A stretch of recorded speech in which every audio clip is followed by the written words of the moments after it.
get started. So as we're starting a new recording, I will need to share a few details that I've repeated on session 1 and 2. So, first of all, my name is Charles Delmoran. I'm the CEO and co-founder of Link Senior. I started Link Senior 14 years ago, and I believe that all people are cool, which is this platform that we started 6 years ago in order for us to collectively have healthy discussion and combat ageism. In the wake of the pandemic, we started a Activity Strong platform in partnership with NAP, NCAP, and Activity Connection, with the sole purpose of acknowledging the amazing work of all of you activity and life enrichment professionals. What you do every day by showing up at work and engaging our elders is truly essential. So the platform is there to acknowledge the work that you do, but also to empower you and obviously to educate you. And some of these are the sessions that we're putting today. And we hope that you learn. I know for a fact that our last session of the day, this third session, is going to be packed with amazing insights from both Mary and Anne. So again, thank you for joining us. A little bit about Link Senior. We are a resident engagement platform for senior living. We touch almost 45,000 lives, and we're very lucky to work with amazing organizations ranging from lifetime communities to senior living operators like assisted living and memory care, and obviously a lot of long-term care, nursing homes. Link Senior, in essence, is a resident engagement company, and we provide technology, education, and human touch with a different series of apps, and we encourage you to consider them if you want to elevate resident engagement. We're truly passionate about the work, and you probably gathered from our last session that we believe in the work that is measured so that we can augment and manage resident engagement. And hopefully, all of us get these amazing outcomes, such as obviously reducing things like medication or behavior expressions, but also increasing a very much needed social engagement as we're navigating this unfortunately never-ending pandemic, COVID-19. A few housekeeping reminders before I get into introducing our speakers today, which is that you can earn up to 3 NAB, NCAP, NCTRC, and/or NCCDP CU credits. To earn these credits, you need to attend the full session, so as few as 1 today or as many as 3. And then please fill out the CU survey no later than midnight on Monday, September 27th, so that we can all process your certificate of attendance and issue, again, these up to 3 hours of CUs. Please note that due to the large number of attendees, certificates will be sent out via email throughout the week of September 27th, no later than Friday, October 4th, by the end of the day. If you have any questions, please send them our way. We have a new email address to process these, and it is webinars with an S at linkedsenior.com. As a reminder, this session is being recorded. It's available on Zoom, and I think maybe Facebook, I don't know. But if you're on Facebook, just know that for CUs, you will need to be on Zoom to get the CUs. As we're talking about Zoom, please recognize the fact that on Zoom we have 2 ways of interaction, right? We have the chat, and as you've probably seen, it's been amazingly busy, which is great, a lot of engagement, and then there's the Q&A. So just as a note, the chat is so busy that if you want to ask questions to the speakers or the panelists, please use the Q&A features, as we cannot monitor all of the chat. And another note about the chat is that if you want to chat to everyone, please select panelists and attendees. If you only select the default option, you will only be able to chat to the speakers and not the rest of the audience. And last but not least, 2 recommendations, which is 1, please have fun. So you can have fun today using the chat and engaging with the speakers and engaging other people. We also have a happy hour that I'm going to talk to you about in a second. But the last thing I want to do before telling you about the happy hour is I want to take the time to thank you. I want to thank you for what you do every single day. Even before the pandemic, the work of activities we believe is the work of CEOs, Chief Engagement Officers.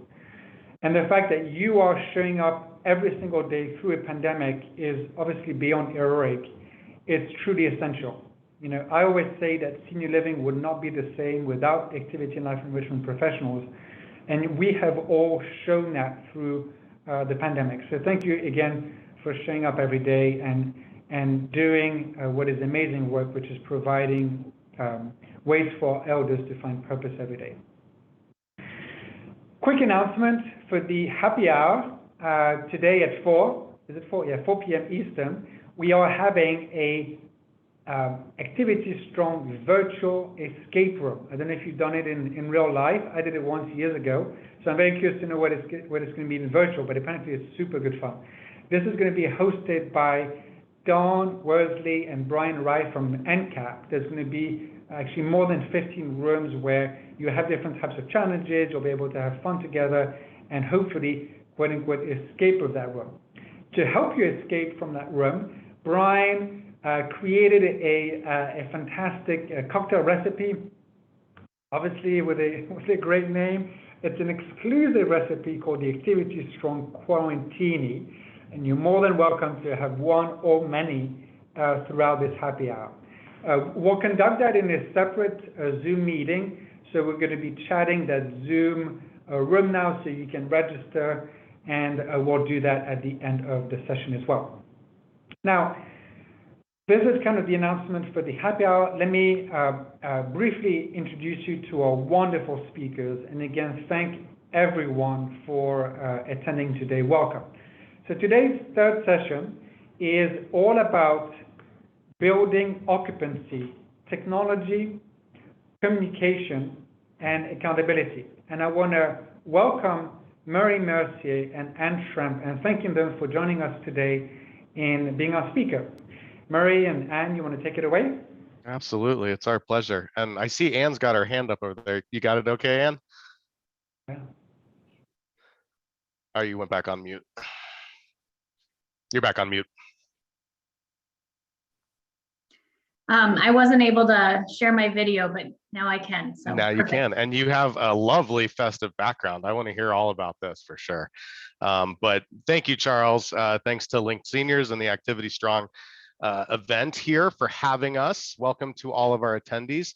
Anne and I are excited to chat with you today. I had been looking forward to this conversation, but I can tell you after listening to the first two presentations and watching all the chat messages and seeing all the responses that I am just through the roof engaged and enthralled with everything that we're talking about here today. So thank you so much for having us to discuss this topic that's near and dear to my passion in supporting the industry. And I know Anne leverages a lot in her role, which is how can we make our communities better and more efficient through technology to drive resident experience and staff engagement. And I say occupancy because that catches the eye of the bigwigs and the CEOs and all those people. But what I'm really talking about here is experience. And you all driving activity and life enrichment programs through your communities are at the center, are at the heart, are the core of that.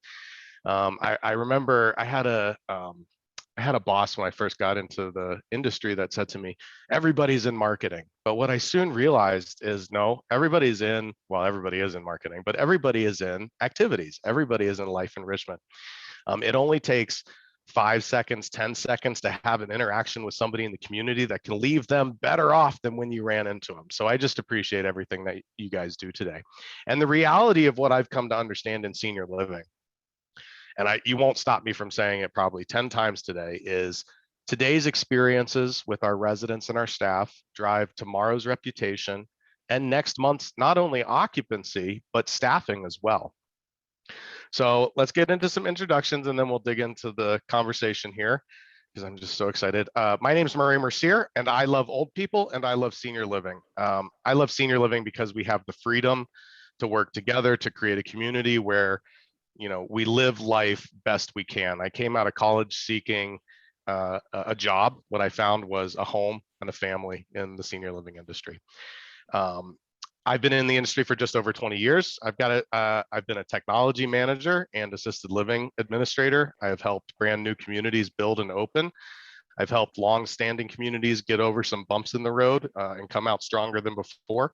And today I'm the general manager for senior living at Point Click Care, where I oversee the strategy and operations to ensure that we are doing the best we can to support you all in the community.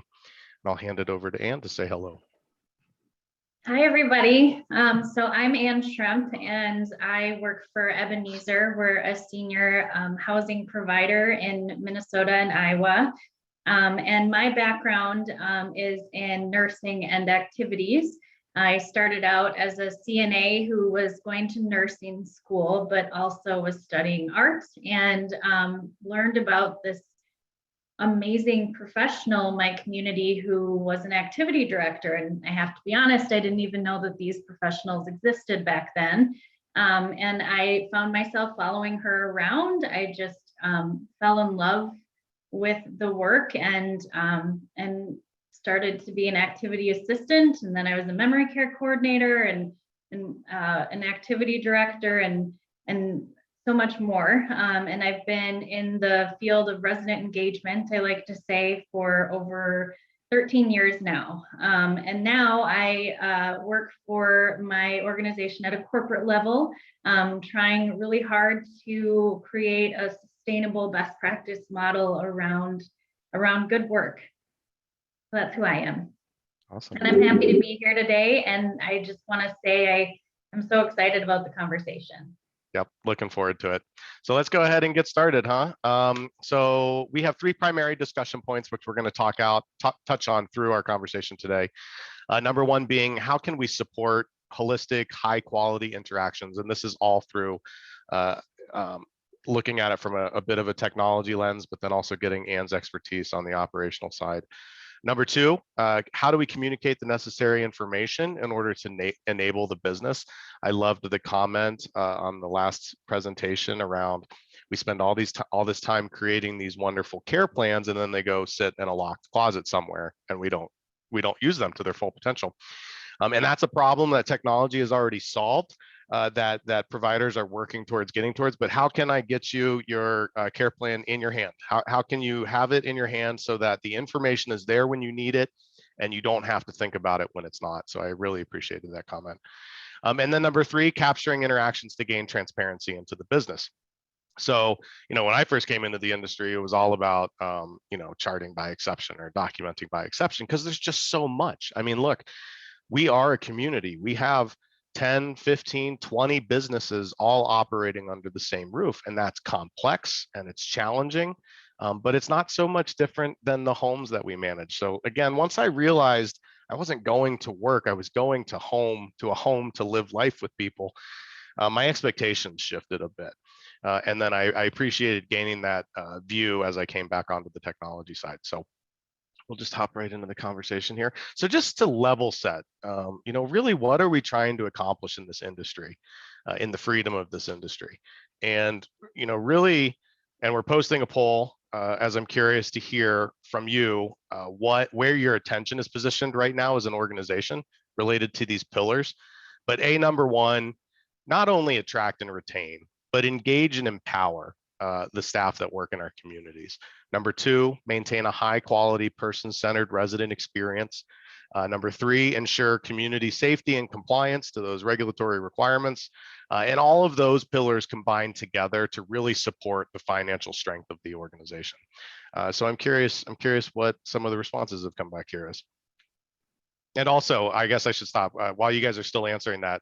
Ann, you and I had time to discuss these when we were preparing for our discussion here today. But for our listeners, relative to these pillars, where's Ebenezer focusing strategically today?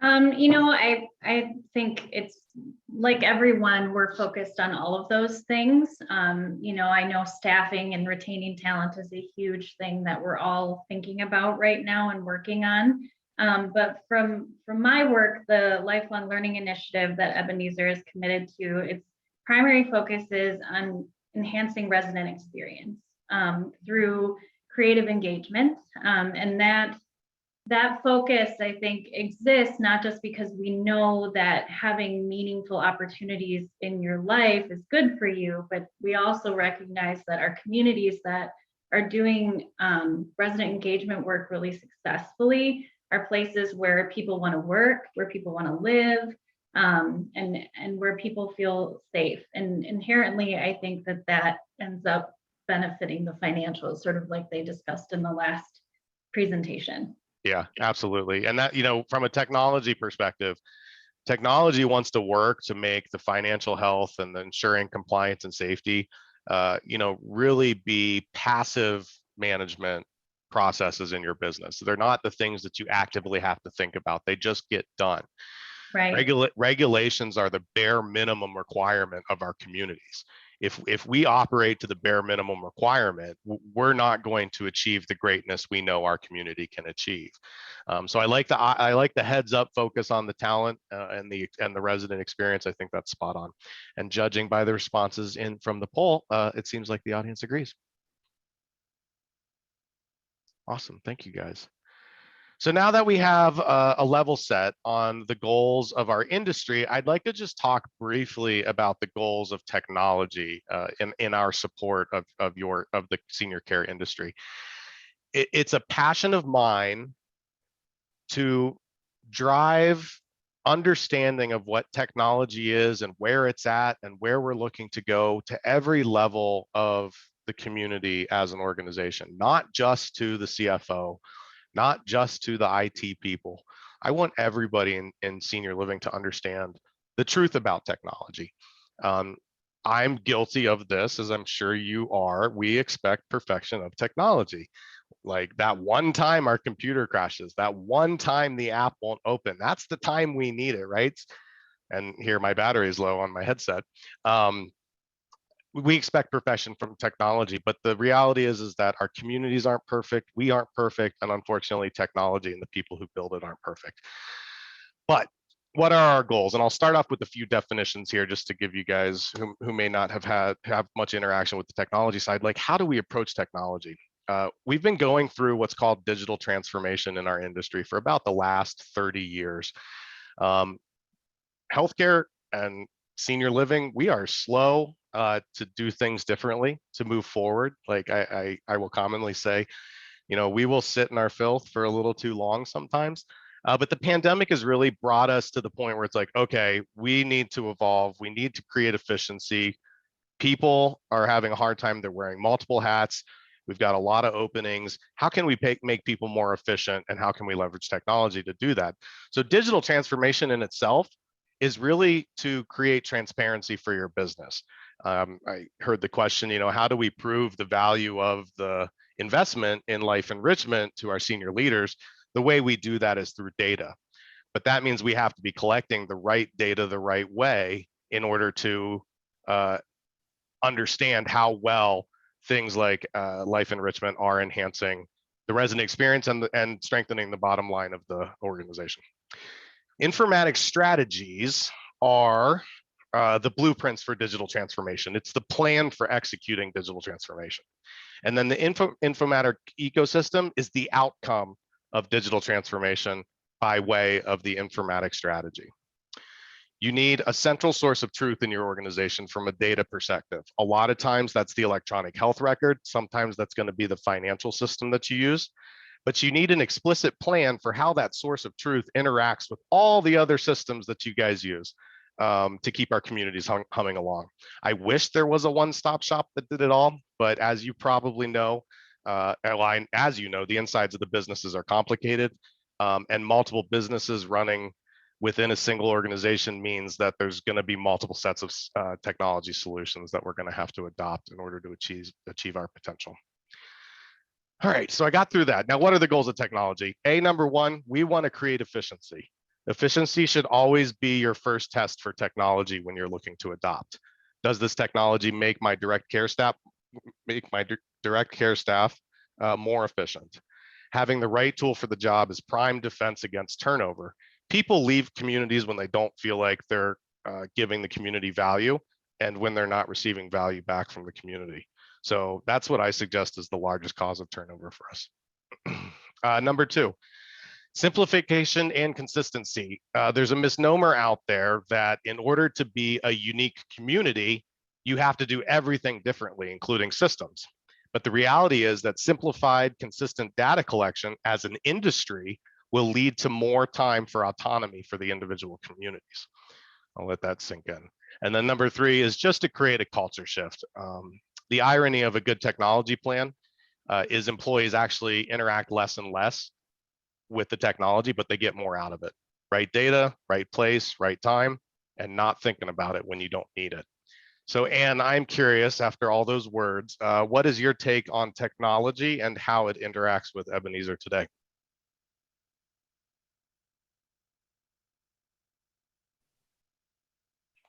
I froze for a second. Can you hear me? Yep. Okay. You know, I have to tell you that pre-pandemic, I didn't think about technology and its relationship to activities a whole lot. What I knew is, you know, particularly in skilled nursing, it was really important to chart, etc. But you know, until all of our activity folks started to use iPads on a regular basis to do one-on-one programs with people, or to do Zoom chats, or we had TV systems put in where we could put programming on 24/7. It wasn't something that I thought about as being this incredibly useful thing. But now I have to say that it has made things more efficient. And as a result, we were able to pilot a linked senior program in our skilled communities recently. And it was really successful because our staff were comfortable using those sorts of tools already. And some of them really weren't prior to the pandemic. But when we use technology and it's the right technology for our needs, it can save us an incredible amount of time, and it can be a great resource for the people we serve.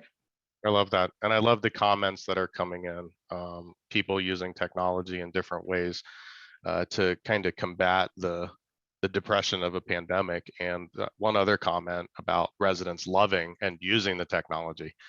My first time in a community, I was in a resident computer lab teaching residents. Like I was like, this is a mouse, this is the pointer, this is what a double click is. And I swear 3 years later, like they're setting up multi-tiered networks and running Kindles and iPads. And so there's this generational shift that's just coming in fast and furious where residents expect technology, they want to use it, they like it.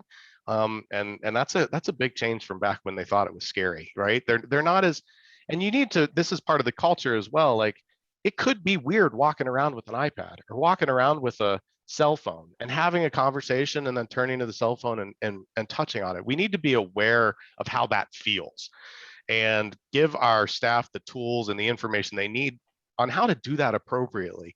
Actually engaging the resident in the documentation that you're doing, right? That, you know, there are things that you can do to make it more normalized inside of the community. So let's dig into the meat of our conversation today. We're starting with supporting holistic needs. I want to take a moment to focus on the statement supporting holistic needs. You know, as a former operator and now a partner to the providers from the software side, I became very aware early in my career of the impact of each one of our touch points with a resident to their overall experience, which ultimately creates the reputation of our community and to the larger community around us.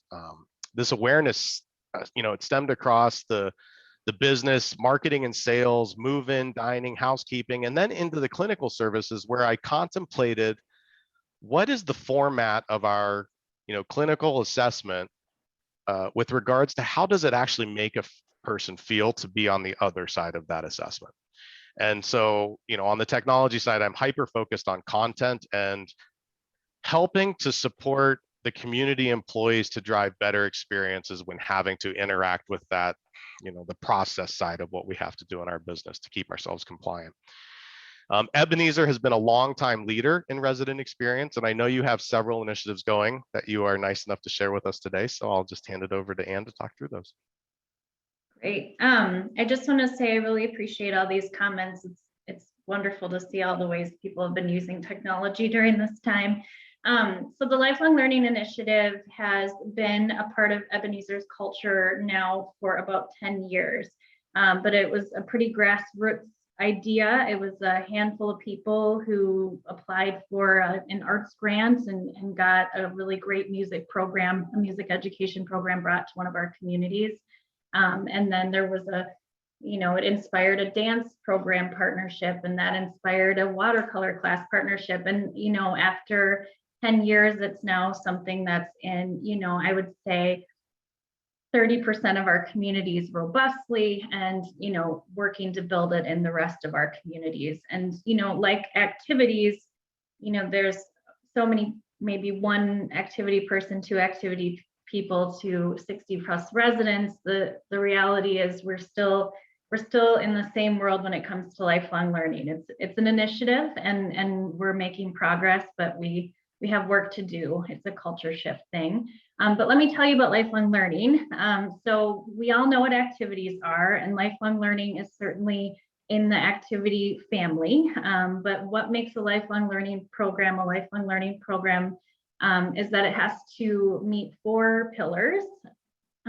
So it needs to be a space where somebody can be creatively engaged. It needs to be a space where they can share their own individual story and expression. It also has to be a space where they can be a part of a community. Okay. And then the most important thing and most distinctive thing is there has to be an opportunity for legacy. So our desire to make our mark in the world doesn't go away just because of physical impairment, dementia, aging. But the minute people move into our communities, their access to legacy is almost completely removed in a lot of ways. And so an example of a great lifelong learning program would be like this photograph here. I know this woman, she lives in one of our communities, and she was a part of a lifelong learning program held through an organization called McPhail Music for Life. So a music educator, professional, came in and taught a group of residents how to play ukulele. And so they got to be a part of a group of fellow residents. They got to learn something new. They got to get creative and be a part of something, special. But, the legacy part is that they put on a concert, and people from the broader community were invited, their families were invited, and it wasn't just a music class, it was a music performance. And it was an incredibly meaningful experience for everyone involved. And that's a pretty special opportunity. That's a step above bingo, right? Although we know people love bingo. And then we also have our Intergenerational Connections initiative. So currently Ebenezer is the largest intergenerational shared site provider in the nation.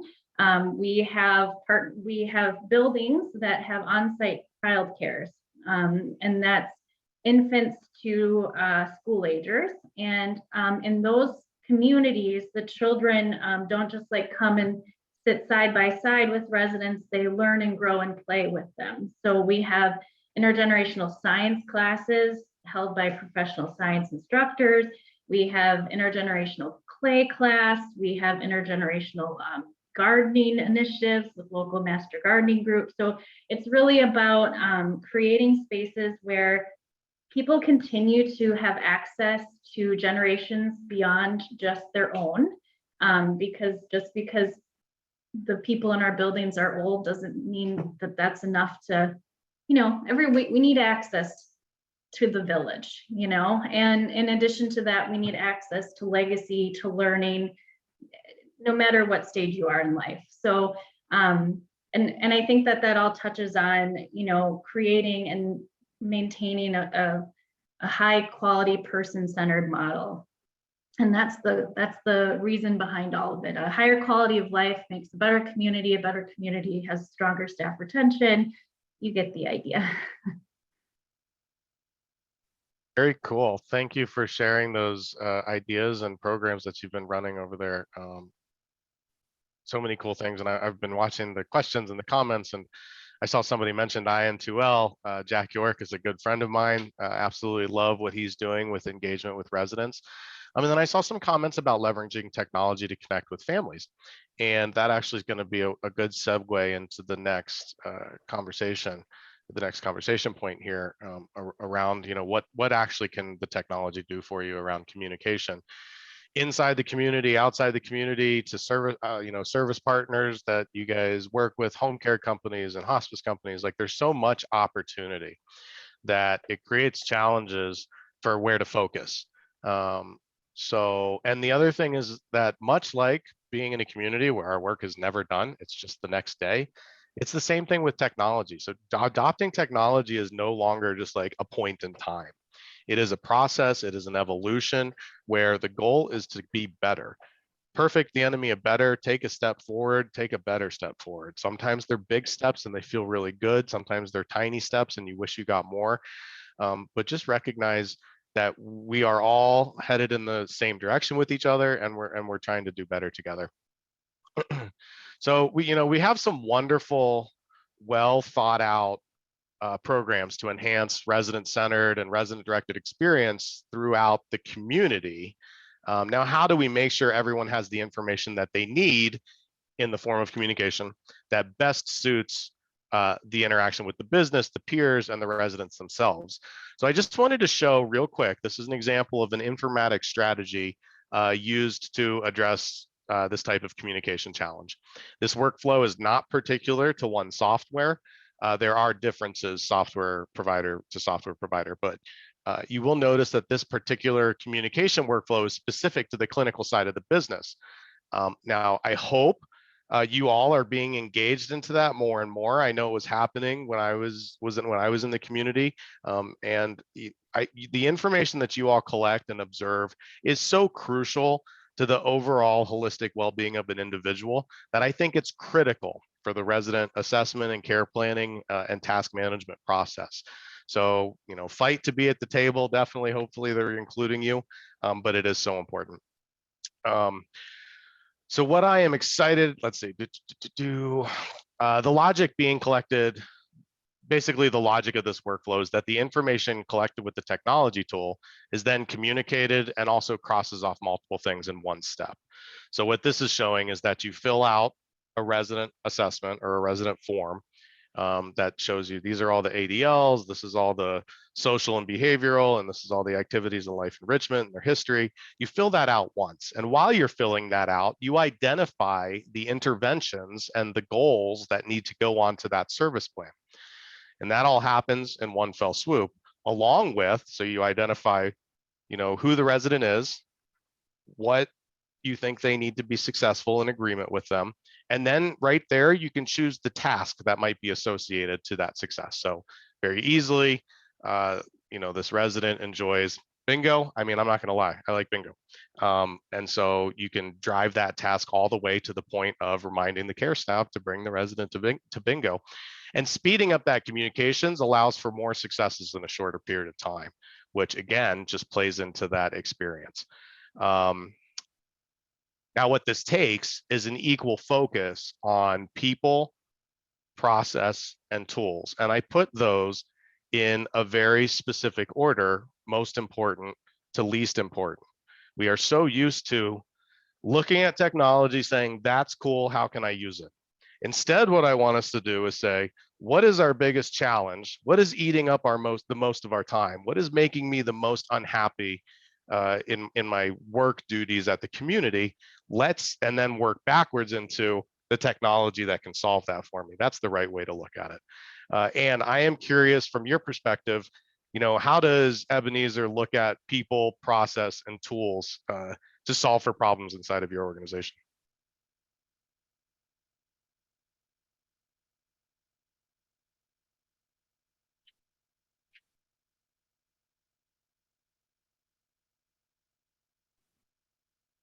My computer really likes to freeze right before I talk. I don't know. Hey, it's perfect timing because you're just reinforcing like that technology isn't perfect. So thank you. Right. You're doing it on Okay. purpose. Well, I like the visual of the stool, people, process, and tools.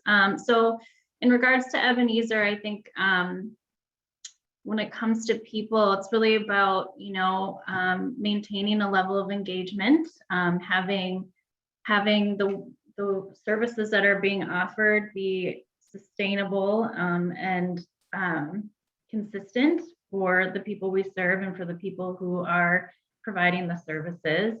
And then as far as process, I think when you're rolling something out, it's really about, developing a framework, like this is how it's going to work, and ensuring that after that framework is shared and people know what the expectations are and how something's going to work, then it's,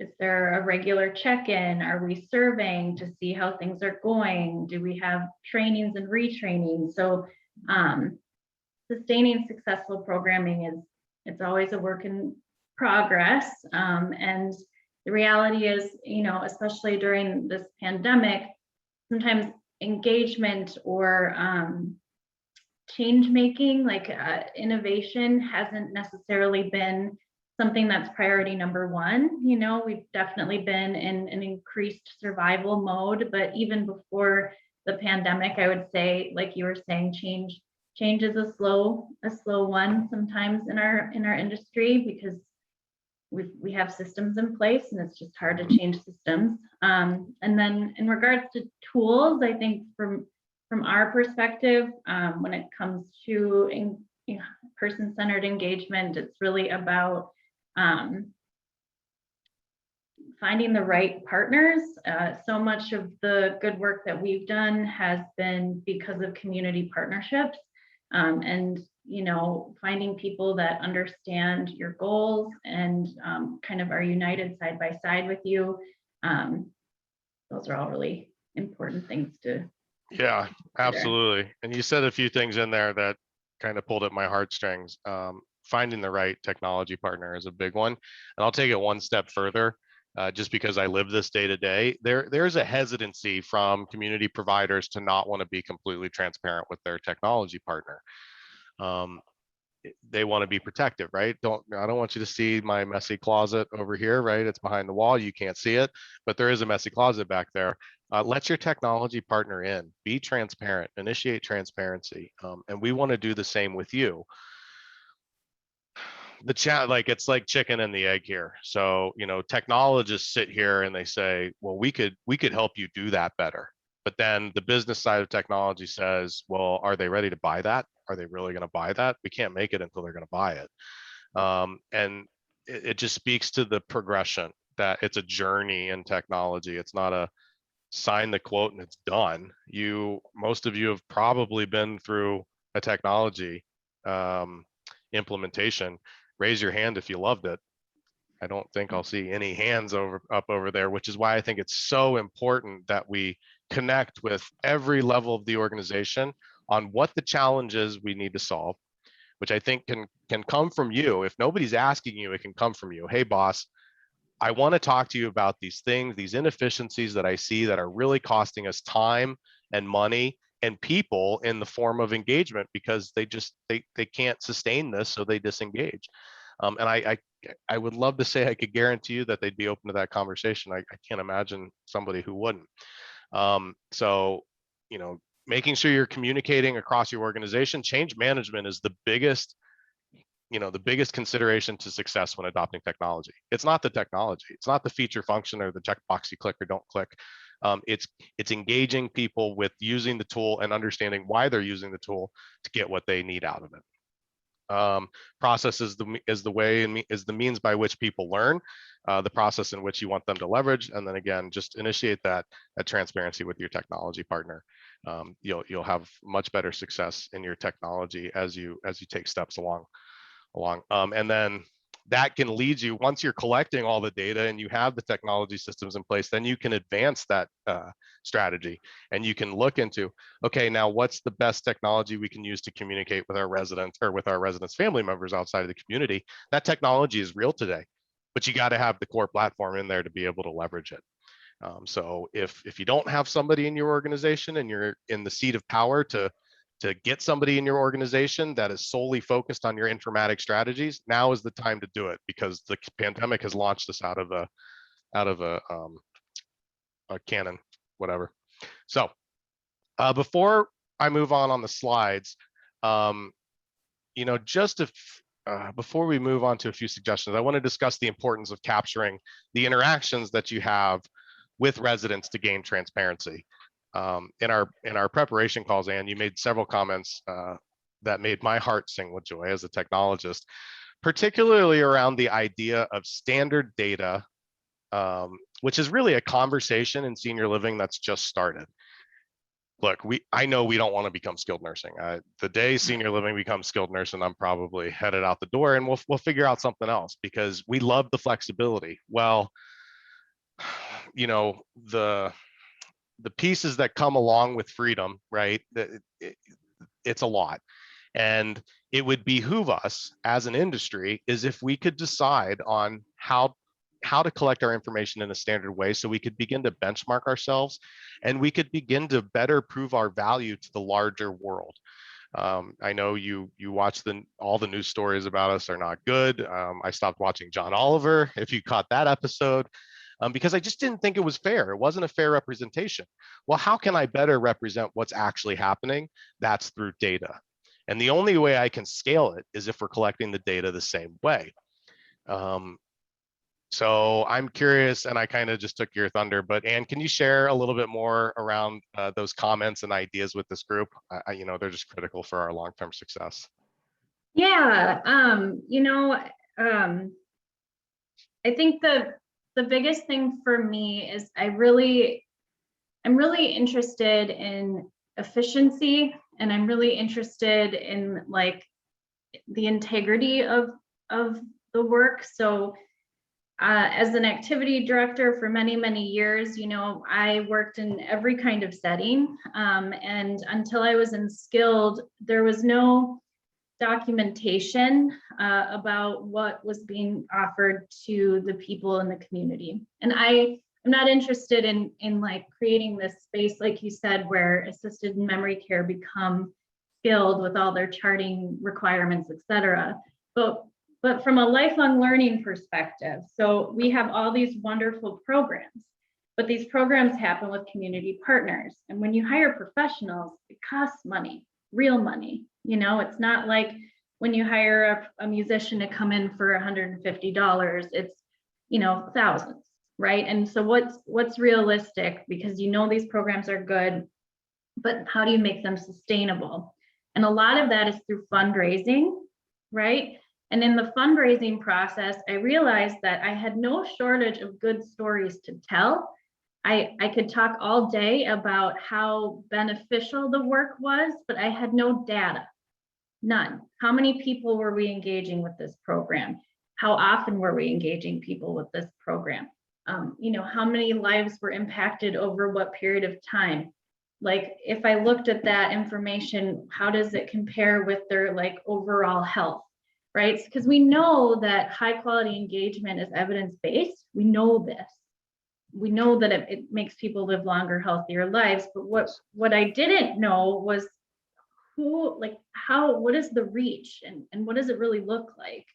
And I kind of became obsessed with this, like, how do collect data? And that's when I found, like Point Click Care, of course, is a space in skilled nursing where that sort of information is being collected. But I thought, what are other ways that this can be done? And so we, like I said, did the pilot with Link Senior, and also have been working with other groups as well in like our memory care settings to just find the right tool for us. But what I think is happening is this is the wave of the future, and we should be using these programs because they don't only create spaces where we collect data, they create spaces where, depending on which group you work with, like IN2L was mentioned, or Link Senior, or CareMerge, or Sagely, all these different groups, not promoting one over the other. But I just think that the reality is they provide like one-on-one sort of high quality engagement opportunities for folks, but they also allow us to have real information about the people that we're serving. And then we can actually say to a loved one, this is what we've been doing, look, versus just saying, I think they really like this. You can say, not only do they like it, but they've been doing it consistently. And it looks like, just having that information seems essential to quality care. It is, and it does. And you're right. And, we are senior living, we are a home, we are community-based living and services, and we are a family.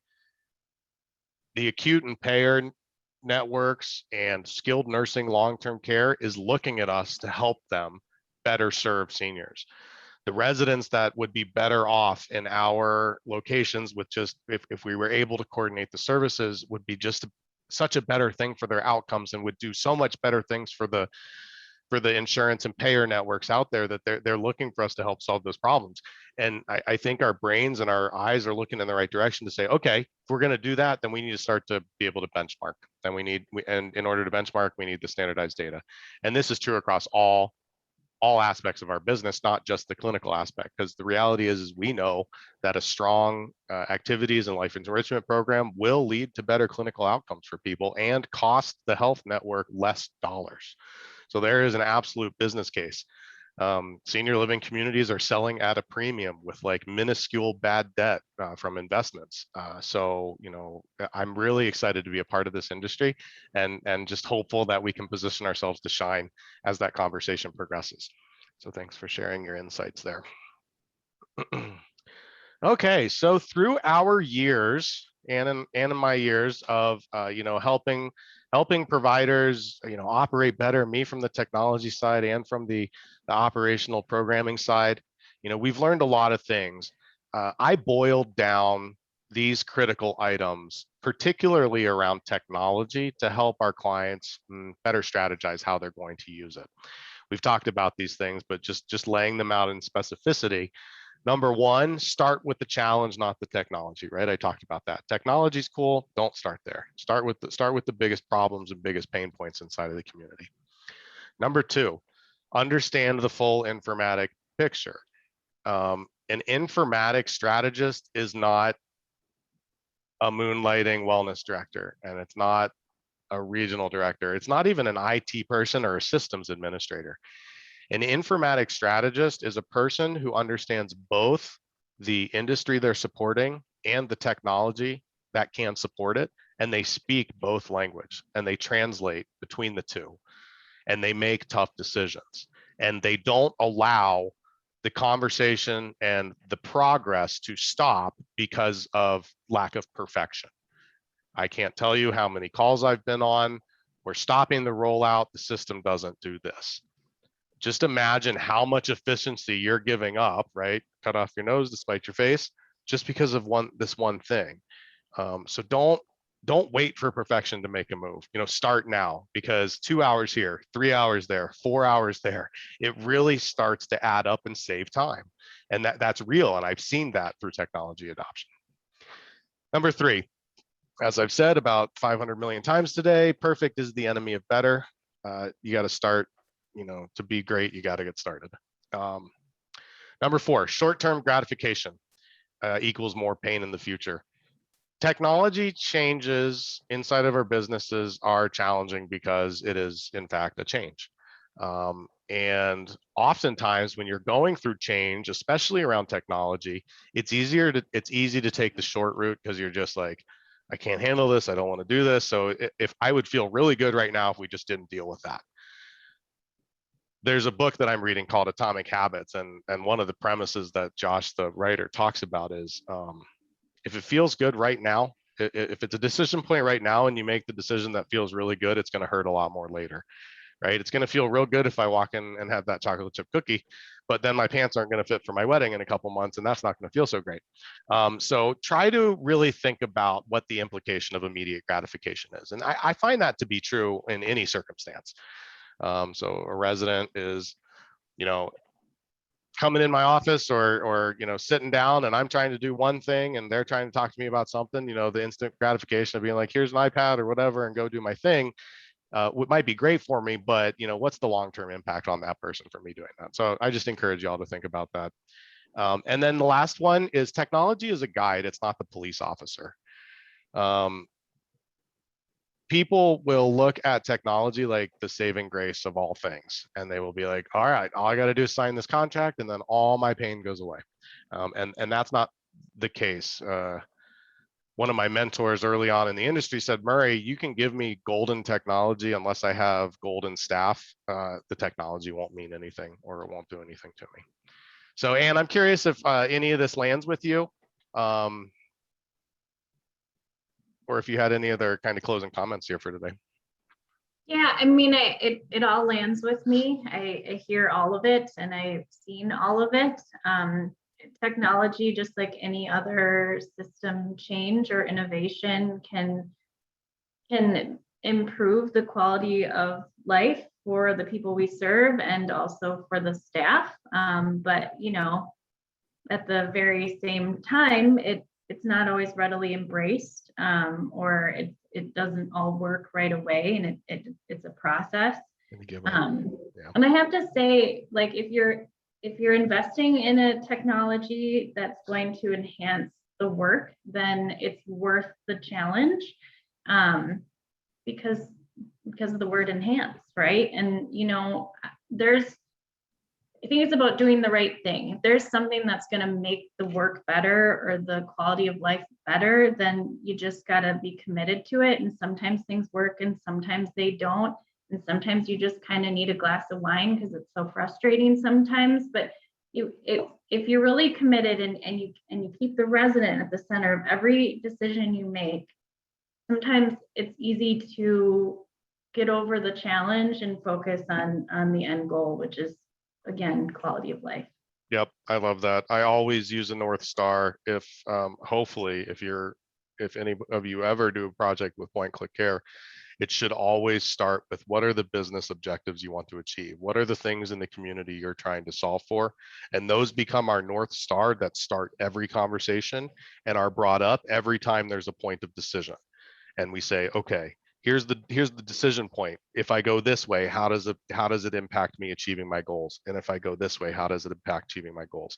It is very hard, and again, this just comes with layers of complexity, to see the forest for the trees. It's really easy to get in close. It's really hard to then step back away and say, okay, I'm trying to make this decision here. How is this impacting my overall strategic technology strategy? You know, I am really looking forward to the next, 15 years of technology, because we might get to a universal health record. Think of all the times you answer the same question across the continuum of healthcare. Imagine if you only had to answer that question once and then update it as you go. Imagine if all the providers were actually coordinated with care services. I mean, I feel like the last time I was in an ER, one doctor didn't talk to the next doctor, and it was just completely this repetitive cycle. And think of how much time and money and risk to positive outcome that impacts. So I'm excited by it. I'm hopeful that we'll get there, and we're going to have to walk hand in hand to do it. So great. Any other closing thoughts from you, Anne? I think that brings us to our time. I'd love to hear questions. Please take a minute to process this information. I know Charles is going to give you our contact information. Feel free to contact me later if you want to have a chat. That's all I do, is have chats. We had a question from Alyssa Mattern. Would this be able to be successful for seniors who independently participate in a senior center regularly? And I'm not quite sure which you're specifically asking about, Alyssa.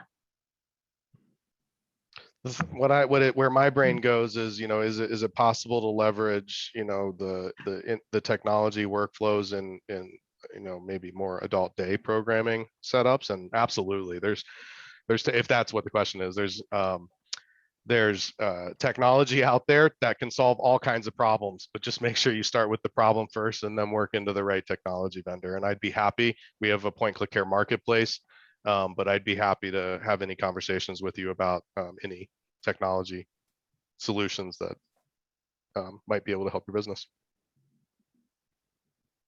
Thank you both, Anne and Murray, for this amazing presentation. I do have one quick question for you, Murray, which is, understanding that you work with, from your vantage point as like a partner, you, like you mentioned, right technology is lying only when you understand the goals right, of what the providers are trying to do.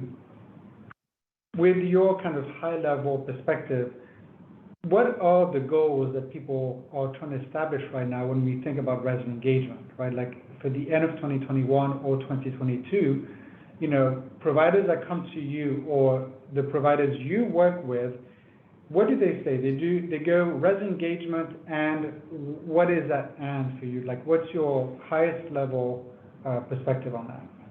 Yeah, it's a very good question. I need a moment to think through that answer. I mean, essentially, you know, I love that resident centric is at the core of all of our conversations. It wasn't always that way, right? Even further, when we start talking about the resident directed lifestyle, you know, making sure that everything that we're doing is resident centered and focuses on the resident, I think is the biggest overarching focus. Right now, we are still trying to get coordinated on the core of our business, but I love how much interaction is occurring with the life enrichment departments in order to drive that. A lot of requests, you know, obviously are coming in about how can we better interact with our guests from a screening process through COVID, right? So that question is coming. That's more of an acute issue that we're addressing. But just more overall, how can we enhance the experience of residents and family members through family portals and sharing the right information that would be pertinent to them to help enhance their experience with my community? So it's all kind of around communication right now. And I like that. And then there's also a lot of enablement conversations. I want to be able to enable my life enrichment programs directors with the better tools to do their job, not just I saw a bunch. I used to write my calendars out by hand. That's right. That wasn't that long ago. I feel like I did that a couple times. So how can we just create more data sharing from the data collection process to the execution process of what you guys are doing inside of the community? And that's really what we're trying to solve for. Getting the information to the people that need it so they can action it. Thanks, Murray. Sure. Thank you so much for the insight. It's interesting because this idea of enablement, right, like empowering the existing staff that we have. You know, you mentioned people, process, and technology, but it also came up in our first presentation today, our second session, sorry. Anne, any last final thoughts before we go into closing remarks? I don't think so. Thank you so much for inviting me. You know, Charles, I would say one more thing, just because, you know, when I'm looking at the technologists and I'm saying to you, when I'm trying to help them articulate the ways in which they can help our senior living providers, there are three things that I tell them that they need to hit spot on. Number one is understand the business that they're trying to support, and whether that's the whole community or life enrichment, understand it. Number two is speak the language. We have a horrible time translating between technologists and senior living operators. You need 20 years of experience on either side of that wall to be good at it. And we go so far down that path, but it's coming closer together. And then thirdly, simplify the enablement process. We need to make it easier for you all to find the solutions to your challenges, to adopt those solutions into the business, and then to normalize them over time so you are actually getting that ROI. So I really lean into the simple kind of language there, but you know, understand the business, speak your language, simplify the process, and that's what we're focused on. Both, thank you so much for actually bringing these years of experience together for this session today. Again, building occupancy, technology, communication, and accountability. Anne and Marie, thank you for joining us. Thank you for leading this session. You know, one thing I did want to share with the audience also is that, as I mentioned on the first session, with Activities Strong, we're looking to partner with our speakers, and Anne and Marie also collaborated with us in building a educational piece, like a guide in understanding quick strategies for resident engagement and occupancy. So this can be downloaded, probably shared on the chat or on our website. So again, Anne, Mary, thank you for this session. Thank you for taking the time to present to us, and also thank you for collaborating with us on that piece. Like Mary mentioned, here are the emails of both Anne and Mary, and I'm sure that they would be happy to have questions or follow-up discussions. Please reach out. And that will be the end of our third session today. As a quick reminder Today we launched another segment of our Resident Engagement Institute. It can be found online. It's the amazing faculty that Dr. Sauter presented today, and we're very excited to bring that to our partners and clients to help continue elevate resident engagement. As we always do, I want to invite all of you to continue enjoying some of our webinars. So October 5th, we have an amazing speaker called Tracy Build, who's going to be talking about sales and resident engagement. Very important, like that partnership, how does it work? On October 19th, we have somebody dear and near to my heart, Vicky de Klerk-Ruben, who's actually the daughter of Naomi Feld, and she's the executive director of the Validation Training Institute, like really a pioneer when it comes to dementia care and actually creating communication and engagement with the older adult. And on Tuesday, November 2nd, we have an amazing leader called Janine Kinsey. She's the Director of Social Wellness and Enrichment for American Senior Communities. And she's going to be talking about actually one of the main themes that came up so many times today, which is this idea of enablement and how activity and social services connect and partner together towards one success, the only success that matters, which is quality of life of our residents. So with that, I also want to invite you to our next gathering, same type of event, 3 hours, loaded with amazing content. That's on December 7th. And believe it or not, we already have registration for our next summit, which is on Tuesday, June 21st. With that, everyone, thank you so much. Marie and Anne, thank you again for being with us today. Has already started our, I think it's already started, our happy hour. Murray, where's your quarantini? Do you have that ready? Everyone, please take the time, if you have a few minutes or an hour, join us to have fun. This session, as I mentioned, is going to be in another Zoom meeting. So take the time to take the Zoom meeting information that is being dropped in the chat, hopefully. And the idea is to spend time together, collaborate, have fun, learn. And this is going to be led by Brian Rice and Don Worsley from NCAP. And you don't have to have the quarantine. You can have another version of it, or you can go with water. It's fine. But one rule, as always, please have fun. Take the time to learn and enjoy spending time with other professionals like us. I will close out this session. I want to thank everyone, all of our amazing speakers for session 1, session 2, and obviously session 3, for taking the time and helping us partner, helping us elevate this field of resident engagement, and probably most importantly, helping us construct a better life of our older adults and the elders that live in our industry.